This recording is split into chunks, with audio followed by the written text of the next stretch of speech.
in the eyes of the angels. Fly away.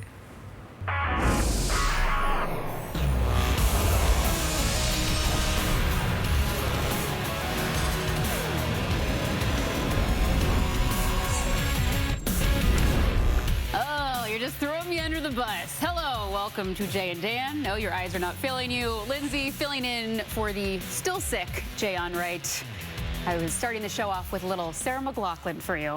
I apologize to your ears. By the way, if one day's sick, you're fine. After 2 days, that now counts towards his vacation time. Oh, it's cutting into those vacay. I think he needs a doctor's note moving forward. That's probably what we should say. Well, he did miss out on a huge game. Toronto Raptors facing their old friend. Good old Kawhi Leonard. Kawhi Leonard and the Clippers. Kawhi getting set to take on his former team for the first time, averaging 29 points per game this season. Early first. Kawhi pokes OG Anunoby in the eye. No foul. Raptors already without Kyle Lowry and Serge Ibaka. They lose Anunoby, who would not return. Nick Nurse picks up a technical as he gives the officials a lot of his Nurse. Short-handed Raps. Fred VanVleet. Deep three. Chris Boucher from long range, part of an 18-4 Toronto run. Boucher, again from in front of the Raptors bench. Boucher 8 points in the quarter. Toronto up 8 after 1, second quarter. Kawhi still looking for his first field goal. He turns it over. Leonard. Rondae Hollis-Jefferson. Digging in, turnover. Lays it in. Leonard had 4 turnovers in the first half, was 0 for 5 from the field. Clippers were up 5 at the break. Third quarter, Hollis-Jefferson. Great defense on Kawhi. Kawhi turns it over for the 6th time. Hollis-Jefferson, easy deuce.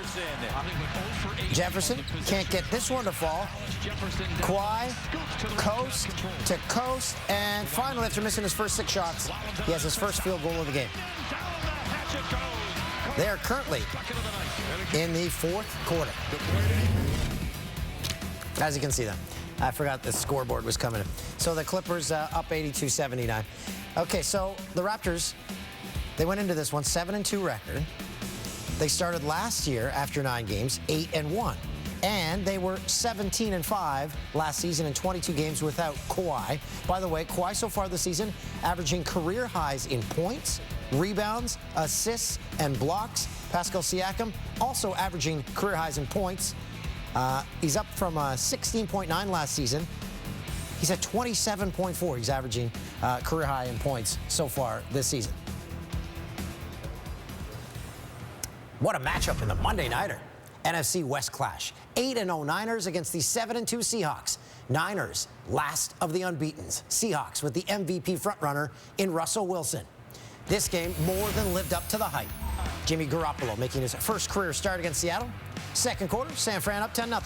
Jaron Reed forces a fumble on Garoppolo. Jadeveon Clowney picks up a loose ball, takes it in for his 2nd touchdown of the season. Seattle within 3 at the half. Third quarter, Garoppolo looking for Kendrick Bourne. Right through his hands, Quandre Diggs interception. Takes it deep into Niners territory. On 1st and goal, Wilson floats it for Jacob Hollister. If you've ever entered a Hollister clothing store, that smell never leaves you. Makes a one-handed grab for the touchdown. Wilson's league-leading 23rd touchdown pass of the season. Seahawks have the lead. Garoppolo and the Niners ensuing possession. Clowney strips Garoppolo of the ball. Seattle recovers, led to a Chris Carson touchdown. Seahawks up 10 after 3. They were back and forth all game. 4th quarter. It's a strange play. Wilson gets sacked. His O-lineman rips the ball free, and then he fumbles it. DeForest Buckner picks up the ball and scores. The camera lost the ball. Everyone lost the ball. If you look, okay, there's the ball. There pops it. Yep, we got a punch there. Led to a Niners defensive touchdown. San Fran cut the lead to 3. Chase McLaughlin signed with San Fran on Thursday after their kicker Robbie Gould suffered a quad injury. 6 seconds out, McLaughlin with a chance to tie from 47. It's good. We're going to overtime. He inspired my Sarah McLachlan singing, FYI. Aha, yes, McLaughlin. Now it makes sense. Wilson marches his team into San Francisco territory in the opening possession. Touchdown wins it for Seattle, 2nd and 5. Wilson looking for Hollister. Dre Greenway. Interception. Wilson with just his 2nd pick of the year. Niners take over. So McLaughlin with a chance to be the hero. From 47 again. Shanks it left.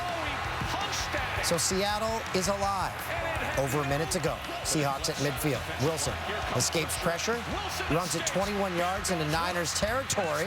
So Jason Myers, chance to win it for Seattle, 9 seconds.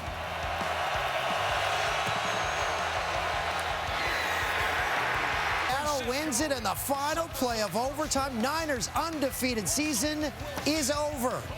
Seahawks win thanks to their D. When's the last time you went soul-searching? Stop to take a moment, dig deep, reflect. For the Carolina Hurricanes, that prescription came Saturday, courtesy of Rod Brind'Amour, who, after falling to the Senators, shared it is soul-searching time. But with the Sens looking for their 3rd straight win, meeting the Canes again in the tail end of a home-to-home, they could have used that soul-searching to take just a little bit longer. Dig a little deeper for that soul-searching. Sens, Canes meeting again. And in addition to his soul-searching comments, head coach Rod Brind'Amour had a lot to share after the loss to the Sens. To come out and play like that at the start is very disturbing. So, you know, that's what you get in this league if you're not ready to play. Very disturbing. Under a minute in, Ryan Dzingel in the corner. Spots Warren Fogle, and Fogle's shot just trickles past Anders Nielsen. Make it 1-0. That is Dzingel's first point against his former team as well. 2nd period we go. Now 2-zip. And check out this sequence here. Sebastian Aho slashes Nick Paul's stick as he goes to take a shot. Then as Paul heads to the bench for a new stick, it's Aho who ends up with the breakaway. Comes on in, scores a shorthanded goal. Just over a minute into the 3rd now. 5-1. Craig Anderson in goal after Nielsen was pulled in the 2nd. Gets a stick on Joel Edmondson's point shot. The puck going airborne. And check out Aho. Bats it out of midair for a 2nd of the game. You can make it 6-1. And Brady Tkachuk going to mix it up with Andrei Svechnikov after that one. And after Dzingel scored to make it 7-2, he's going to start trolling his former team. Paul losing his glove. Dzingel just kicking it away. And Paul trips up Dzingel. Jordan Staal comes in. He's trying to settle things. Carolina winning big. Coyotes and Caps, Washington won 6 in a row. Haven't lost a game in regulation since October 14th. Man, those jerseys are great. 10 seconds into the 2nd, Brad Richardson in front to Christian Fischer. Fischer stopped by Ilya Samsonov. They reviewed it. After review, they say the puck crossed the line. The puck is in Samsonov's glove as it crosses the line. Fischer gets his first goal since January 16th last season. Todd Reardon does not agree, but it's a good goal. Halfway through the 2nd, Evgeny Kuznetsov sprung on a breakaway. Watch the soft hands. Like he had them dipped in margarine. Kuznetsov had 2 on the night. He's got 9 points in his last 4 games. 9 minutes of the game. Caps within 1. Alex Ovechkin, one-timer. Score. No, he stopped. Oh, TJ Oshie. He scores. Oshie's 9th. Ties the game. We need overtime in the extra frame. Lars Eller. He blows a tire as he crosses the line. Okay, gets it off to Oshie. Oshie snipes, game winner. Hang on, they reviewed it because Oshie is offside. No goal. This game needed a shootout. After Oshie and Kuznetsov missed in the shootout, Connor Garland can win it for the Yotes. Connor Garland does. Arizona takes it 4-3. After a weekend marred by controversy, Don Cherry fired from Coach's Corner. We've got details and reaction next.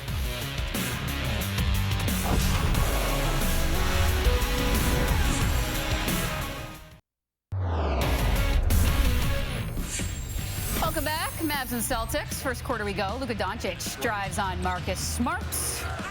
Oh, fouled and one. Now Smart is in pain. And why, you may ask? Because Luka kicks him in the family jewels. Dan, I hear that hurts quite a bit. Yeah, Good news. Smart was fine. Doncic, 34 points. End of the second. Kemba Walker can't hit. Smart steals the rebound. Spots Robert Williams in one motion. Smart, 6 assists to go along with 17 points. We were all tied up at the half to the third quarter. Celtics pushing it. Jaylen Brown pops Doncic in the face. No basket. Luka's leaking. But somehow it is Doncic who gets called for the foul. Somehow. He was fine, folks. Then Doncic, little crossover here, around the back move, and a no-look pass to Maxi Kleber from the corner. Doncic, 9 assists, but the Mavs down 5 after 3, and Walker decided to take over from there, scoring 11 points in the final frame. Walker, 29 points in all, including 8 threes as the Celtics also win their 8th straight, beat the Mavs 116-106. T-Wolves, Pistons. Blake Griffin making a season debut. Underwent off-season knee surgery. Derrick Rose back in the lineup. He missed the last 4 games. Did he miss those with injury? We'll find that out. First quarter, Josh Okogie spotting up for the corner. Rose comes out. The chase down block. Rose, rejection against his former team. Next friend, Griffin getting in on the action off the rebound. Griffin coast to coast layup. Griffin 19 points in his return to the line. Pistons having trouble with Karl Anthony Towns and Andrew Wiggins. Third quarter, Towns right by Thon Maker. And boomsies. Towns 25 points. Rose was out with a hamstring injury. Thomas, our stats guy, Hound Dog, took the evening off to watch the Seahawks. He does that. In the fourth, Wiggins plays a little give and go. Towns gets the finish. Team at 33 points for the Canadians. He now has 8,000 for his career. The duo combining forces again. Towns great backpack. We already had that. Minnesota wins. Sorry, I got lost there talking about Hound Dog. Yes, he takes, whenever the Seahawks play. He just books the evening off? He is such a Seahawks fan. He takes the night off to watch them at home because it stresses him out too much watching at work. I mean, that's kind of a hero move. But I also think we work at a sports network. You can watch the game at work and get paid. You can do it all in one, but he needs to be in his zone. Exactly. Big change for Canadian hockey fans. Don Cherry taken off the air after comments he made Saturday night on what we now know as his final coach's corner. Sportsnet released a statement regarding Don Cherry. Here's a portion. Following further discussions with Don Cherry after Saturday night's broadcast, it has been decided it is the right time for him to immediately step down. During the broadcast, he made divisive remarks that do not represent our values or what we stand for. In an interview with the Toronto Sun's Joe Warmington, Cherry said he was fired. He also went on to say, "I know what I said, and I meant it. Everybody in Canada should wear a poppy to honor our fallen soldiers. I speak the truth and I walk the walk. I have visited the bases of the troops, been to Afghanistan with our brave soldiers at Christmas, been to cemeteries of our fallen around the world and honored our fallen troops on Coach's Corner. To keep my job, I can't be turned into a tamed robot. I would have liked to continue doing Coach's Corner. The problem is, if I have to watch everything I say, it isn't Coach's Corner." So, yes, his impact on the game is there. You mentioned the name Don Cherry. Everyone knows who the heck you're talking about. Absolutely. So as you would expect, there was plenty of reaction from around the league with regards to Don Cherry's dismissal. As an organization, we don't agree with that comment, but I mean, this is a country that's diverse, and I mean that those comments can't be said. You got to be accountable for obviously what you're saying, especially with the platform that he has, and obviously guys like us have. You got to be there and support everyone. This is a great nation to be a part of. What do you have to say to those communities who might feel alienated from the sport? Well, I don't think there's any room for that, in not just in sport, but in life in general. And you don't like to see people making comments like that that'll hurt other people, other cultures. We have a huge diverse fan base here, and we have a lot of great supporters around Vancouver, different races and in different beliefs and stuff like that. So we're supposed to bring people together. The Vancouver Canucks are all about that, and we're going to stay that way. I think we all know someone of Don Cherry's age in our lives where we would be terrified to have them on that platform because you never know what's going to be said. And throughout Don Cherry's career, at least once a season, he would say something where we're like, oh, geez, maybe is it time? He has a history of being polarizing. Yes. I think Bob McKenzie said it well. It's a sad day, and this is not about you people. This is a we people country, and a country we should all be very proud to live in. Well, in Don Cherry's statement, he said everyone should wear a poppy. Had he just said that, we would not be discussing this right now. And we should because all everyone wear would our say poppies no one's against that. Everyone's yes. No. Everyone wear a poppy. Yes. Absolutely. Elsewhere in the NHL, the Maple Leafs have placed goaltender Michael Hutchinson on waivers Monday following the Leafs' 5-4 loss to the Blackhawks Sunday. Hutchinson 0-4-1 this season with a .444 goals against average, with his only starts coming on the second half of back-to-backs for the Maple Leafs this season. So Toronto now expected to call up Casimir Kaskasio, who has been very solid with the Marlies. We do know AHL play doesn't always translate over to the NHL. Case in point, Garrett Sparks won the Calder Cup with the Marlies. Wasn't a good fit for the Leafs, but you've got Freddie Anderson between the pipes, and if you're trying to cut back his workload from last season, you need to have an option that you feel confident with on those second half of back-to-back. Scott Darling's not an option. They reached out to him. He's like, no, I'm going to play in Austria. A lot less stressful. See ya. Yeah. Jackets captain Nick Foligno suspended 3 games for this elbow to the head of Colorado's Pierre-Edouard Bellemare in Saturday's loss to the Avs. Foligno was assessed a 5-minute major penalty and a game misconduct after the play. Bellemare was diagnosed with a concussion. Foligno has no prior suspension history, and we read his comments on yesterday's show where he said once he saw it, even he said, yeah, that was a bad hit. He said he just felt sick to his stomach once he saw it, and he will miss the game against the Habs Tuesday, then St. Louis, and then the Habs again. So out for those 3 games.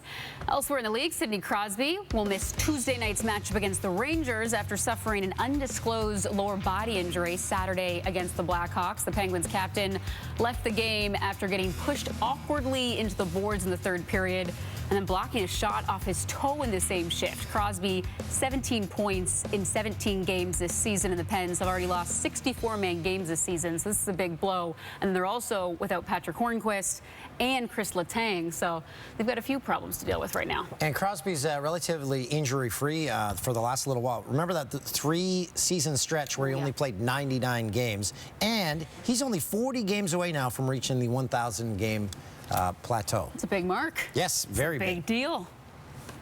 All right, coming up after the break, we've got What's that? Jennies. That's my music. My theme music for your Jennies. Okay. You like I it? didn't know we had Not theme quite music. Sarah McLachlan-esque. Oh, yeah, Tim Hortons drive-thru. Raptors face Kawhi Leonard for the first time since he signed with the LA Clippers in the offseason. Won the Finals MVP for the Raptors. Doesn't have his ring yet. He's going to get his championship ring when the Clippers visit Toronto on December 11th. Hurricanes beat up on the Sens 8-2. Former Sen Ryan Dzingel got a goal and assist for being named first star of the week in the NHL on Monday. Sens goalie Anders Nilsson allowed 4 goals and 19 shots, got pulled in the second.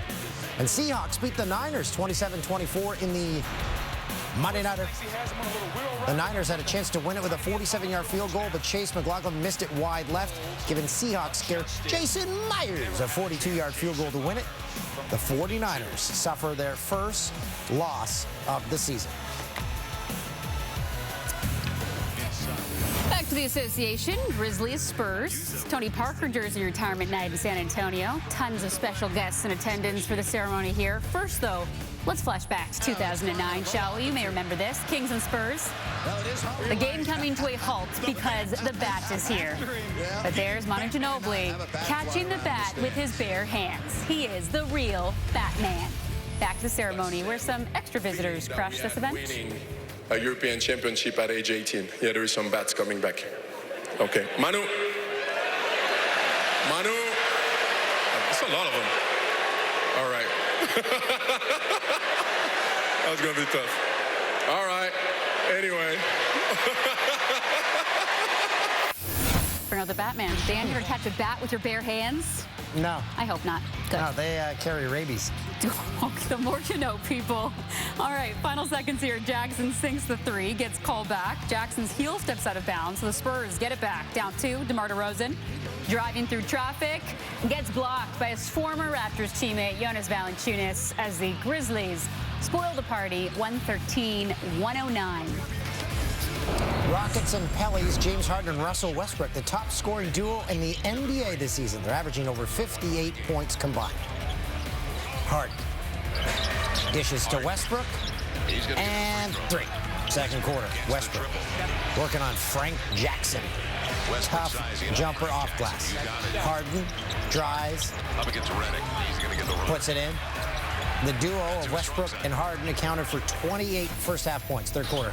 Josh Hart gives Harden too much space. Harden drills 3. In the fourth, Harden crossover, drives to the hoop. Circus shot goes Harden. Coming off Player of the Week honors, finished with a game-high 39 points. As Houston wins this one, improving to 7-3. It's time for the Jennies. As Dan would like to point out, we got some pumpkins. A little late for the pumpkins, but I like them there. There's currently a snowstorm outside our studio. Yeah, it is blizzard out there. Yotes caps Evgeny Kuznetsov. Nice pass to Jake Verana, but Antti Ranta coming across makes a gorgeous save.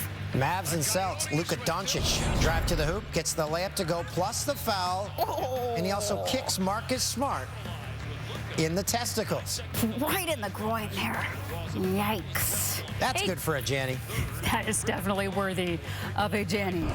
AHL hockey, Syracuse Crunch, Utica Comets, former World Junior Team Canada goalie Mike DiPietro, with not 1, not 2, but 3 great saves to keep that puck out of the net. Michael DiPietro, well done, son. Well done. Minutes later in that same game, DiPietro. Oh, boy. Ooh, no. The shot from outside the blue line. A knuckler beats him. Let's take the good with the bad, right? Seahawks 49ers, Russell Wilson to his tight end, Jacob Hollister, who makes a lovely one-handed diving catch. Dan, you pointed out Hollister, very smelly franchise. I have to agree. Very overpowering. Yes. Sense it. This Hurricanes fan in the back, he steals this guy's ice cream cone, and the other guy doesn't know. Where'd my cone go? No, he was in on that. I thought he was going to put it back and act as though nothing happened. Well, look, you would notice the weight of a cone leaving your hand, unless you have no feeling in your hands. It's the ice cream thief. Mavs Celtics after the Kemba Walker miss.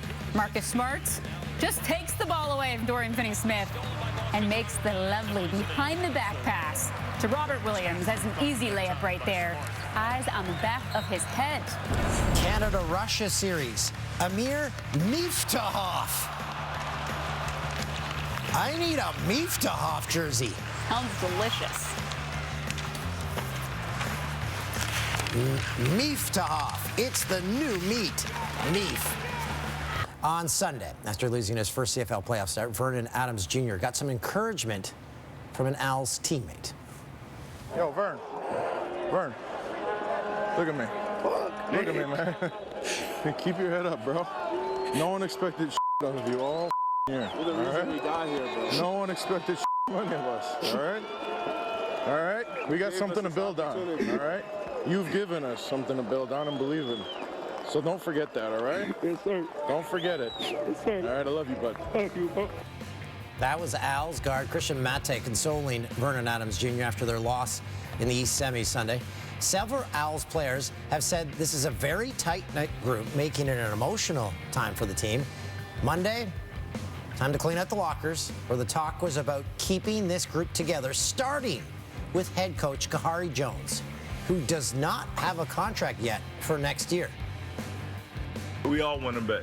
You know, the city wants him back. The team, I know everybody on this team wants him back. He's a guy that that, you know, he got his first chance to be a head coach with us, and we did okay.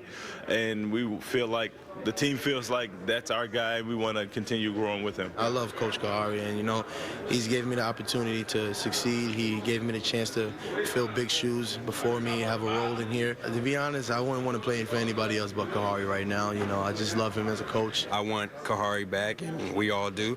And, you know, but that's for them to figure out. I really want Kawhi back, and I really wish he could be here back so he can continue to help grow my game and as a quarterback and as a professional.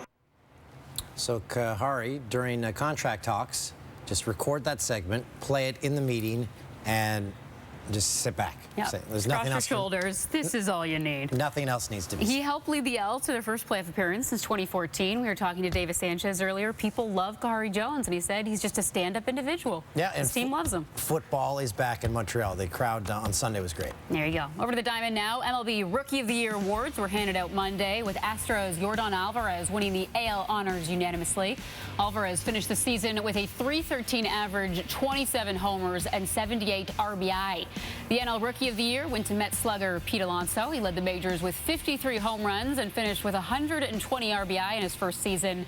And Canadian pitcher Mike Soroka finished second in the NL voting. He had a 13-4 record, .268 ERA, and 142 strikeouts this year. I should note, Alonso, after hearing about the announcement, said, "Holy expletive." I think you know what the expletive is. When you have a fan in Jerry Seinfeld, you know you've made it, which Alonso does, because Jerry, big You're Mets a fan. big deal if you're on Jerry's radar. Yes. Sacramento Kings star point guard Darren Fox went down in practice Monday with an ankle sprain. It's expected that he's going to miss at least 3 to 4 weeks. 22-year-old's leading Sacramento this season with over 18 points and 7 assists per game. Sources say that Fox was injured when a teammate stepped on his foot during practice. I've said this on the show before, I'm pretty sure. You have. I think can't know where you're going. believe that there's not more ankle and foot injuries in basketball, because what are you always doing in basketball? You're going up. You're jumping. You're jumping. And what happens when you jump? You have to come back down. You have to come down. Those are the laws of gravity. And there's always feet around in basketball. And sometimes the shoe falls off, so then it's a double whammy. So yeah, we're teaching you rules of gravity here. We like to intelligent. We like to be intelligent for our audience. I just really wrapped that one up. Wait, time call. You said we like to intelligate? I was going to say we like to be intelligent for our audiences. Okay. I butchered it, which I think just sticks the nail in the coffin there. Yeah. All right, let's move on, shall we? The New York Knicks owner, James Dolan, taking another shot at trying to land Masai Ujiri, according to The Athletic's Frank Isola. They're reportedly taking a run at Ujiri, even though he's under contract with the Raptors until 2021 and coming off an NBA championship. Coming into Monday, the Raptors 328 and 173 and have made the playoffs in every year of Ujiri's presidency. Now, a reason James Dolan is apparently targeting Ujiri is because he has a very close relationship with Giannis Antetokounmpo. As we all know, everyone has their eyes on Giannis. And Masai's contract is up after next season. Man, he's going to get paid. 2020, 2021. Yeah. Look out. Hey, the air ball. It's one of the most embarrassing plays in basketball. So embarrassing that we decided to record every air ball in the NBA this season. We also have the rights to use the hockey theme on anything we want. So we wondered, what would happen if you put those two things together? Why don't we see? Okay. It's in a segment called Just to See.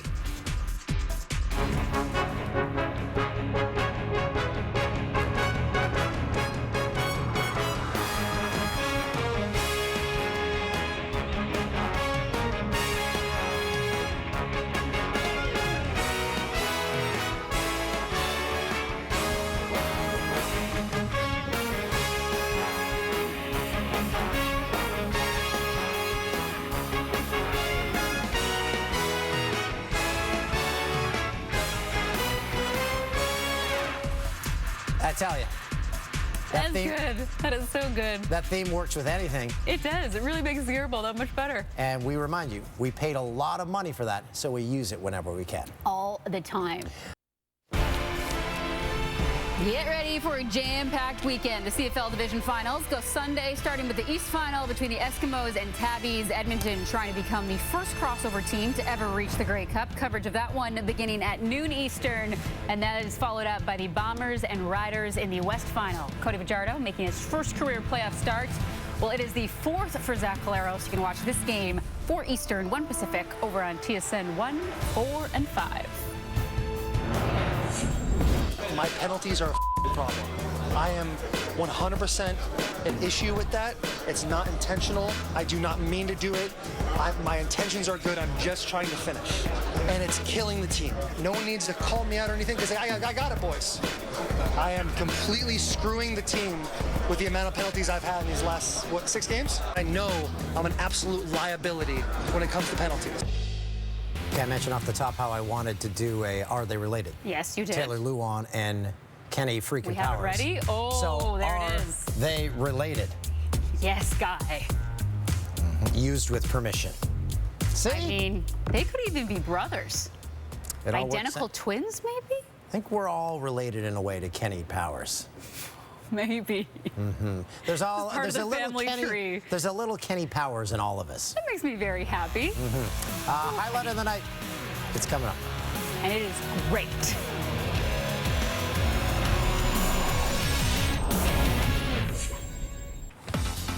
The Jay and Dan podcast. It's sweeping the nation for the last 10 years. This week we have Canadian sports icon Jesse Lumsden as a guest. Guy. And he tells us about his experience at the live podcast in Saskatoon that changed his life. Wow, a life-changing experience. Time now for your worst play of the day. We go to Boston. Mavs Celtics. You've seen this a couple times before. We're going to make you feel pain by showing it to you once more. Luka Doncic drives, gets fouled because that right foot going right into Marcus Smart's groin. Highlight of the night. I've already ordered this jersey online. Amir Miftahov. You just got Miftahov. Big stop in the Canada-Russia series. Makes the paddle save, and it goes through the crease. For the highlight of the night. Are you going to wear the Miftahov jersey or put it in a frame? I'll wear it. Okay. All right. We've quite the list for You Blew It. Shall I begin? Yeah. Dan, you blew it during the 49ers pack. You called 49ers linebacker Dre Greenway. The Green Bay Packer fan that you are called De'Aaron Jones Fox. I know. I was threw a little Jones in there. But I will admit, I had the biggest blew it of it all. When I was trying to inform our audiences about gravity, I also decided to say intelligate. Made up some English for you here. The only problem is, though, we didn't have a camera rolling. Oh, right. It was live on television when you said it, so... The more you know. I like to keep you up to speed. Intelligate you all. I think we should see it again, like right now. Oh, okay. Here we go. We like to intelligate. We like to be intelligent for our audience. I just really wrapped that one up. Wait, time call. You said we like to intelligate?